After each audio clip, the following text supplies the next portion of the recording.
जी के टाइम का भगोड़ा Vijay Mallya is back with राज शर्मानी। साल के बाद विजय माल्या 4 घंटे का एक पॉडकास्ट सामने आता है। भारत के एक यूट्यूबर ने कुख्यात उद्योगपति विजय माल्या का लंदन में जाकर एक इंटरव्यू किया है। विजय माल्या एक बार फिर से सुर्खियों में। भगौड़े कारोबारी विजय माल्या, देश के चर्चित और विवादित कारोबारी विजय माल्या रणवीर की कंट्रोवर्सी के बाद सबसे ज्यादा भला इसी का हुआ है, क्योंकि उसकी खुद की इमेज क्लीन नहीं रही तो वो दूसरों की कहां से करेगा। I'm probably the only chore who's been called chore after repaying 2.5 times. नहीं माल्या जी, पैसे तुमने खुद से नहीं लेना है, बैंक ने तुम्हारी प्रॉपर्टी बेचकर वो पैसे निकाले हैं और उसमें से भी तुम्हारी एयरलाइन में काम करने वाले स्टाफ को कोई पैसा नहीं मिला। Anyone to check on how I cared for my employees. I was proud of the care that I gave to my employees. जब इनके एम्प्लॉय अपनी मेहनत की सैलरी के लिए तरस रहे थे, अब ये लोगों को अपने पास से करोड़ों रुपए खर्च करके पार्टीज दे रहे थे। अभी पता चल गया था कि कितना प्यार करते हो तुम अपने एम्प्लॉय से। क्या हो रहा है और ये क्या हो रहा है, ये क्या? All in all, in summary, people call you chore, people call you fugitive, people call you fraud. अगर इसके खुद के बाप को भी कोई चोर बोल देता तो इतना दुखीते तब भी नहीं दिखता। मतलब आंखों में ग्लिसरीन डालकर ऐसा रोने वाला चेहरा बनाकर पूरी तरह इमेज क्लीन करी जा रही है। जनता माफ नहीं करेगी। There is no other criminal allegation against me. It's all about money. नहीं मालिया जी, आपकी वजह से आपके एम्प्लॉय की वाइफ ने सुसाइड कर ली थी, उसकी मौत का जिम्मेदार भी आप ही थे। That effectively the government of India and of course the media made me a zero from a hero. तो मालिया जी, तुम्हें जीरो से हीरो बनाने वाली भी तो मीडिया ही थी, और मीडिया ने ही तुम्हारा ठहर की लाइफ स्टाइल मतलब लग्जरी लाइफ स्टाइल दिखाकर तुम्हें किंग ऑफ गुड टाइम्स का टैग दिया था। पूरा पॉडकास्ट में इसने सिर्फ अपनी 9 साल की रटी हुई स्क्रिप्ट की सुनाई है, जबकि मान लीजिए उन 9 सालों में तुम संजू का एक और नया वर्जन बना सकते थे। अब पॉडकास्ट एक वॉशिंग मशीन की तरह काम करने लग गए। बस फर्क सिर्फ इतना है कि यहाँ पे कपड़ों की जगह इमेजेस धुलती हैं। इसकी एक और जीती जागती एग्जाम्पल है अपनी Kangana ma'am. Queen of Bollywood, Kangana Ranaut, National Award winner. Bollywood people are just so full of themselves.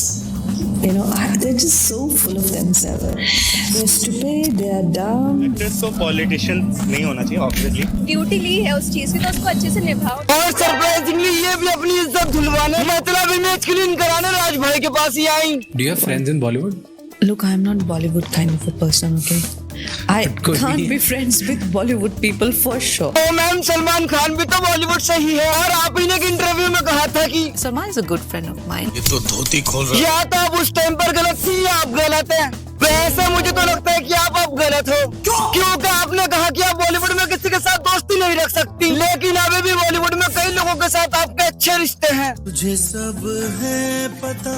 लेकिन फिर भी आप हर इंटरव्यू या पॉडकास्ट में ऐसा दिखाने की कोशिश करती हो जैसे आप बॉलीवुड और वहाँ के लोगों से बिल्कुल अलग हो। आपको पता है कि ये जो हीरो लोग होते हैं ये महिलाओं को कितना शोषण करते हैं, आपको पता है? डिनर पे बुलाना, मैसेज करना, घर पे आ धमकना। हम जानते हैं कि हम महिलाओं की इज्जत नहीं करते हैं और फिल्म इंडस्ट्री भी कोई डिफरेंट नहीं है। मानो कि बॉलीवुड एक घटिया इंडस्ट्री है, लेकिन आप काम भी तो वहीं पर कर रही हो। आपकी खुद की एक नई मूवी आ रही है, तो आप भी तो बॉलीवुड का ही हिस्सा हो। आपने एक जगह बोला था कि इंडिया में अगर ऑस्कर होगा तो भी नहीं जाऊंगी मैं लेने। इंडिया के शोज, अवार्ड शोज की हालत थोड़ी खराब है। Yeah. So is it that I have bad? no tolerance for anything which is fake and dishonest. तो सारे अवार्ड फंक्शन फेक होते हैं हमारे? Of course.